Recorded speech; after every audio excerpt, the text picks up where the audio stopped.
গত 23শে September Tripura মার্কফেডের chairman হিসেবে দায়িত্বভার গ্রহণ করেছিলেন অভিজিৎ দেব। সোমবার 7 জনের পূর্ণাঙ্গ কমিটিতে দায়িত্বভার গ্রহণ করেন ভাইস প্রেসিডেন্ট হিসাবে সঞ্জয় সাহা সহ আরো অন্যান্য সদস্যরা।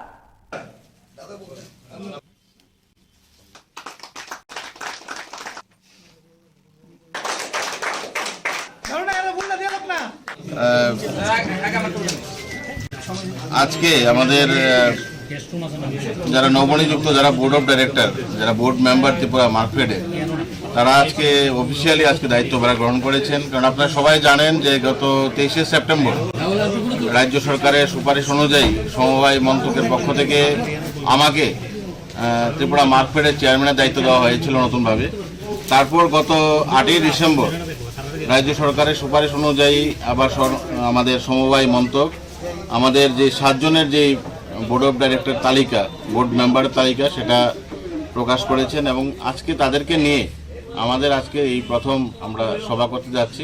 পরবর্তী সময়ে এবং আলাপ আলোচনার মাধ্যমে আমরা আগামী জানুয়ারি মাসে আমাদের প্রথম বোর্ড মিটিং করার সিদ্ধান্ত আমরা নেব এবং আগামী দিন আমরা সকলেই মিলে এজ এ টিম আমরা যাতে এই ত্রিপুরা মার্কফেডকে এগিয়ে নিয়ে যেতে পারি সেই প্রচেষ্টা আমাদের সকলের থাকবে। সকলকে ধন্যবাদ। Bureau report, Tripura news 8।